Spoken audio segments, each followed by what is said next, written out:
மூசா அலை இஸ்லாம், ஹிதிர் அலை இஸ்லாமுடைய வரலாறு நம்ம படிச்சிருப்போம் இல்லைங்களா? ரொம்ப முக்கியமான ஒரு வாழ்க்கை வரலாறு. குறிப்பாக சூரத்துல் கஹஃப்ல. மூசா அலை இஸ்லாம் ஒரு நபியாக இருந்தாலும், கல்வியை தேடி பயணிக்கிறாங்க. நீண்ட தூரம் பிரயாணிக்கிறாங்க. அல்லாஹ் சொன்ன காரணத்துக்காக. மேலும் நெறைய சாக்ரிஃபைஸ் பண்றாங்க போற வழியில. ரொம்ப ஒரு ஒரு டயர்ட் ஆக்கக்கூடிய ஒரு பயணம் இல்லைங்களா? இந்த குர்ஆனுடைய இந்த வரலாறு மூலியமாக நமக்கு நெறைய படிப்பினைகள் கிடைக்குதுங்க. குறிப்பாக ததப்பூர் செய்யும்போது, இந்த வரலாறு பகுத்தறிவை ஒழுங்குபடுத்தக்கூடிய பல அடிப்படைகளை நமக்கு சொல்லித் தருது. அந்த பகுத்தறிவுக்குன்னு வரம்பு இருக்குது என்பதை சொல்லித் தருது. குர்ஆன் வந்து பல இடங்கள்ல நம்மள சிந்திக்க சொல்லுது, ஆராய சொல்லுது, காரணங்களை புரிந்து கொள்ள சொல்லுது. நவீன காலத்துல இருக்கக்கூடிய பெரிய ஃபித்னாவாக இருக்கக்கூடிய ஹைப்பர் ரேஷனலிசம்க்கு தாங்க மறுப்பு இருக்குன்னு சொல்லலாம்.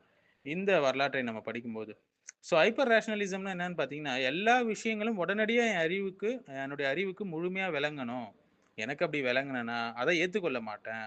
அது உண்மையா இருந்தாலும் என்று சொல்லக்கூடிய ஒரு மனநிலை தான் இந்த ஹைப்பர் ரேஷனலிசம். இதுல மனித அறிவை இறுதி நீதிபதியாக மக்கள் பார்க்குறாங்க. இன்னைக்கு நெறைய உதாரணங்கள் பார்க்கலாம்ல. ஏன் வந்து தொழுகை 5 வேள இருக்கு? காரணம் புரியலையே எனக்கு. இந்த ஷரியத் சட்டம் எனக்கு தர்க்க ரீதியா சரியா தோன்றலையே. அல்லாஹ்வுடைய கட்டளைக்கு முதல்ல என் அறிவு ஒப்புக்கொள்ளணும் என்று பார்க்கக்கூடிய விஷயங்கள் நெறைய பார்க்கலாம் இல்லைங்களா? ஹதீஸையும், குர்ஆனையும் மோத விடணும், விளங்கணும் அப்டின்லாம் பேசுறாங்க. மூசா அலைஹிஸ்ஸலாமுடைய இந்த சோதனையில ஹித்ர் அலைஹிஸ்ஸலாம் 3 செயல்கள செஞ்சாங்க. ஃபர்ஸ்ட்டு படகை சேதப்படுத்துனாங்க இல்லையா? இது அநியாயம் என்பது போல மூசா அலைஹிஸ்ஸலாம் சொன்னாங்க. ஆனா பின்னாடி தான் தெரிஞ்சது, படகு முழுவதுமாக பறிமுதல் செய்யப்படாமல் இருக்கிறது, அதை விட இதுதான் சிறந்தது என்று. உடனடியாக தீமையாக தெரிவது, நீண்ட காலத்துல ஒரு நன்மையாக இருக்குங்க. பல நேரங்கள்ல அப்படிதான் நமக்கு, நம்ம வாழ்க்கையில. அடுத்தது ஒரு சிறுவனை அவர் கொன்றார் இல்லையா? மூசா அலைஹிஸ்ஸலாம் இது எப்படி நியாயம் என்று கேட்கும்போது, அந்த சிறுவன் வளர்ந்தால் என்ன செய்வான்? அவங்களோட பேரண்ட்ஸுடைய ஈமானுக்கு ஒரு தீங்கு விளைவிப்பான் என்று அல்லாஹ் அவருக்கு அறிவித்ததுனால அப்படி செஞ்சார்.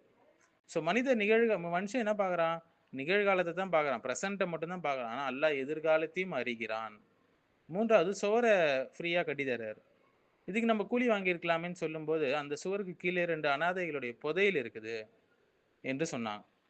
அனைத்து நன்மைகளையும் உடனடியாக லாபம் தர வேண்டிய அவசியம் இல்லை என்ற பாடம் நமக்கு இதிலேருந்து புரியுதுங்க. ஹைப்பர் ரேஷனலிசம்க்கு இது எப்படி மறுப்பா இருக்குன்னா, எனக்கு உடனே புரியலன்னா அது தவறு என்ற இந்த மென்டாலிட்டிய குர்ஆன் உடைச்சு பேசுது. குர்ஆன் என்ன சொல்லுது? உடனே புரியவில்லை என்பதற்காக அது தவறு என்று முடிவு செய்யாத. ஏன்னா அல்லாஹ்வுடைய ஞானம் வந்து மனித அறிவை விட அளவற்றது. அல்லாஹ்வுடைய அறிவும், ஞானமும் ஒரு கடல்ல ஒரு ஊசி எடுத்து முக்கி எடுத்தா என்னவோ அதுதான் மனிதனுக்கு கொடுக்கப்பட்ட அந்த டிராப் தான் மனிதனுக்கு கொடுக்கப்பட்ட அந்த அறிவு என்பது. ஆனா அல்லாஹ்வுடைய அறிவு, கல்வி, ஞானம் என்பது ரொம்ப விசாலமானது. அடுத்து எபிஸ்டெமியாலஜிக்கல் ரேஷனலிசம்க்கு இது மறுப்பா இருக்குங்க. இது வந்து அறிவியல் தத்துவத்துல என்ன சொல்லுவாங்கன்னா, மனிதனுடைய பகுத்தறிவு இருக்கு இல்லைங்களா? அதுதான் அறிவுடைய உயர்ந்த ஒரே ஆதாரம் என்று சொல்லுவாங்க. இதுல வந்து நமக்கு இறை வெளிப்பாடுலாம் தேவையில்லன்னு சொல்லுவாங்க. இறை செய்திலாம் தேவையில்லன்னு சொல்லுவாங்க. மனுஷன் தனியாகவே உண்மையை அடைந்து கொள்ள முடியும் என்றெல்லாம் சொல்லுவாங்க. ஹித்ர் அலைஹிஸ்ஸலாம் வரலாறுல பார்க்கலாம். நம் புறத்திலேருந்து அவருக்கு அறிவையும், கல்வியையும் கொடுத்தோம் என்று அல்லாஹ் சொல்றான். 18வது அத்தியாயம் 65வது வசனத்துல.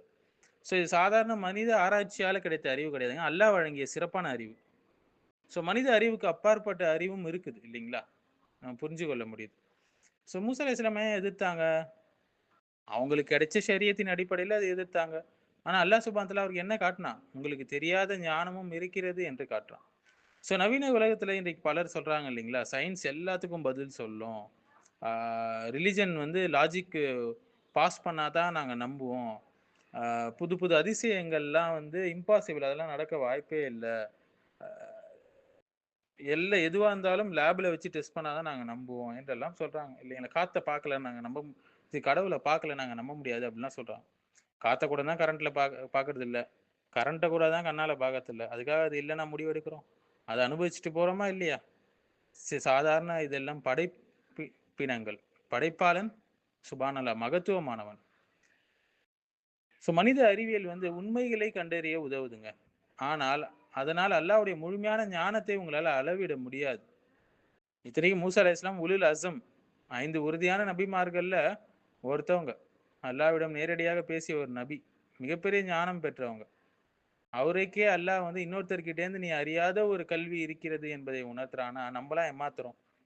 இன்று நாம் எவ்வளவு அறிவு பெற்றிருந்தாலும் சரி, பணிவோடு இருக்கணுங்க. பிஹெச்டி முடிச்சிட்டா போதும். என்ன செய்வார்? திமிரா இருப்பார். எல்லாரையும் அடக்குவாரு. வாழ்க்கை வந்ததுதான் வார்த்தை அவருக்கு இல்லைங்களா? இன்னைக்கு டிகிரி படிச்சுட்டா போதும், மேற்படிப்புகள் படிச்சுட்டா போதும். அதுவும் வெளிநாட்டுல படிச்சுட்டு வந்தா சொல்லவே தேவையில்ல. அவருடைய திமிருக்கு அளவே இல்லாமல் இருக்கும். ஒரு பணிவு கூட இருக்காது. ஸோ இந்த வரலாறு நமக்கு சொல்லக்கூடிய மைய செய்தி என்னன்னு பார்த்தீங்கன்னா, முக்கியமான பாயிண்ட்ஸ் வந்து பகுத்தறிவை பயன்படுத்துங்க. ஆதாரங்களை ஆராயுங்க. ஆனால் எனக்கு புரியவில்லை, அதனால இது தவறு என்று முடிவு செய்யாதீங்க. உங்களுக்கு புரியலன்னா வேற ஒருத்தவங்களுக்கு புரியும்.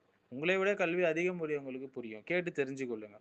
ஸோ மனித அறிவு எப்பவுமே வரம்பு உடையதுங்க. அத நம்ம புரிஞ்சுக்கணும். ஆனா அல்லாஹ்வுடைய ஞானம் எல்லையற்றது. அல்லாஹ் விசாலமானவன். அவனுடைய பெயர்கள்ல ஒன்று. ஸோ வந்து வஹி ஆகிய இந்த குர்ஆன் சுன்னா இருக்கு இல்லைங்களா?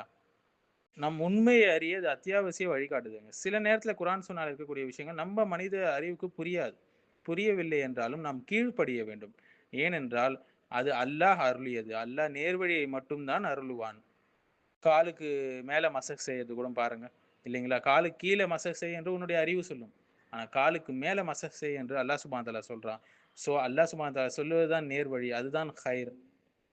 நமக்கு அதனுடைய விளக்கம் புரியவில்லை என்றாலும் நாம் கீழ்ப்படியணும். அதுதான் அடிமை இல்லைங்களா?